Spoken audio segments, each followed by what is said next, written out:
2 Samuel, chapter 19. And it was told Joab, Behold, the king weepeth and mourneth for Absalom. And the victory that day was turned into mourning unto all the people, for the people heard say that day how the king was grieved for his son. And the people gat them by stealth that day into the city, as people being ashamed steal away when they flee in battle. But the king covered his face, and the king cried with a loud voice, O my son Absalom, O Absalom, my son, my son. And Joab came into the house to the king, and said, Thou hast shamed this day the faces of all thy servants, which this day have saved thy life, and the lives of thy sons, and of thy daughters, and the lives of thy wives, and the lives of thy concubines, in that thou lovest thine enemies, and hatest thy friends. For thou hast declared this day, that thou regardest neither princes nor servants. For this day I perceive that if Absalom had lived, and all we had died this day, then it had pleased thee well. Now therefore arise, go forth, and speak comfortably unto thy servants. For I swear by the Lord, if thou go not forth, there will not tarry one with thee this night. And that will be worse unto thee than all the evil that befell thee from thy youth until now. Then the king arose, and sat in the gate, and they told unto all the people, saying, Behold, the king doth sit in the gate. And all the people came before the king, for Israel had fled every man to his tent. And all the people were at strife throughout all the tribes of Israel, saying, The king saved us out of the hand of our enemies, and he delivered us out of the hand of the Philistines.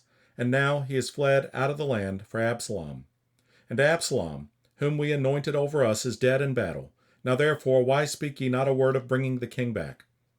And King David sent to Zadok and to Abiathar the priests, saying, Speak unto the elders of Judah, saying, Why are ye the last to bring the king back to his house, seeing the speech of all Israel is come to the king, even to his house? Ye are my brethren, ye are my bones and my flesh. Wherefore then are ye the last to bring back the king? And say ye to Amasa, Art thou not of my bone and of my flesh? God do so to me, and more also, if thou be not captain of the host before me continually in the room of Joab. And he bowed the heart of all the men of Judah, even as the heart of one man, so that they sent this word unto the king, Return thou and all thy servants.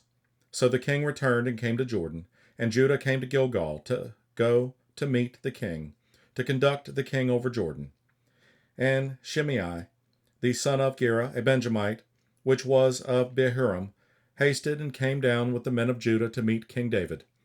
And there were 1,000 men of Benjamin with him, and Ziba the servant of the house of Saul, and his 15 sons and his 20 servants with him. And they went over Jordan before the king.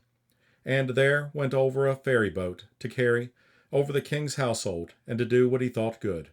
And Shimei, the son of Gera, fell down before the king, as he was come over Jordan, and said unto the king, Let not my lord impute iniquity unto me, neither do thou remember that which thy servant did perversely the day that my lord the king went out of Jerusalem, that the king should take it to his heart.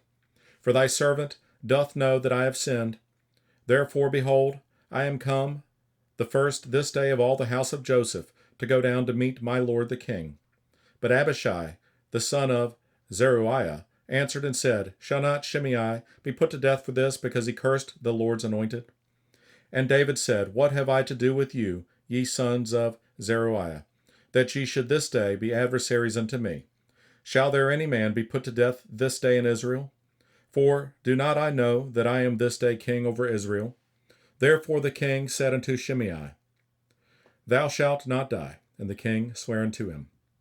And Mephibosheth, the son of Saul, came down to meet the king, and had neither dressed his feet, nor trimmed his beard, nor washed his clothes, from the day the king departed until the day he came again in peace. And it came to pass, when he was come to Jerusalem to meet the king, that the king said unto him, Wherefore wentest not thou with me, Mephibosheth? And he answered, My lord, O king, my servant deceived me. For thy servant said, I will saddle me an ass, that I may ride thereon, and go to the king, because thy servant is lame. And he hath slandered thy servant unto my lord the king. But my lord the king is as an angel of God. Do therefore what is good in thine eyes. For all of my father's house were but dead men before my lord the king. Yet didst thou set thy servant among them, that did eat at thine own table. What right, therefore, have I yet to cry any more unto the king? And the king said unto him, Why speakest thou any more of thy matters? I have said, Thou and Ziba divide the land. And Mephibosheth said unto the king, Yea, let him take all, for as much as my lord the king is come again in peace unto his own house. And Barzillai the Gileadite came down from Rogelim and went over Jordan with the king to conduct him over Jordan.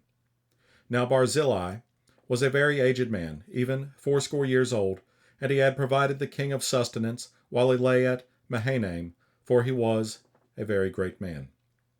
And the king said unto Barzillai, Come thou over with me, and I will feed thee with me in Jerusalem.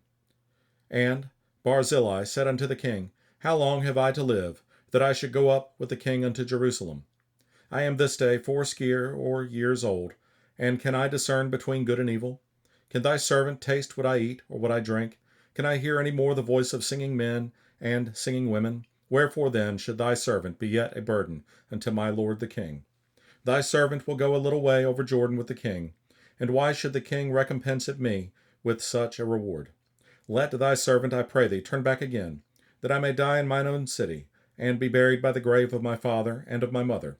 But behold, thy servant Chimham, let him go over with my lord the king, and do to him what shall seem good unto thee.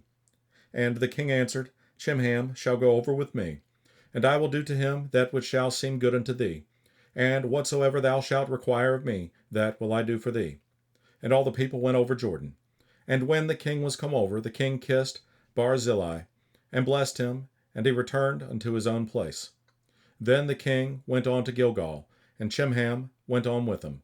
And all the people of Judah conducted the king, and also half the people of Israel. And behold, all the men of Israel came to the king, and said unto the king, Why have our brethren the men of Judah stolen thee away, and have brought the king and his household, and all David's men with him, over Jordan? And all the men of Judah answered the men of Israel, Because the king is near of kin to us. Wherefore then be ye angry for this matter? Have we eaten at all of the king's cost, or hath he given us any gift? And the men of Israel answered the men of Judah, and said, We have 10 parts in the king, and we have also more right in David than ye. Why then did ye despise us, that our advice should not be first had in bringing back our king? And the words of the men of Judah were fiercer than the words of the men of Israel.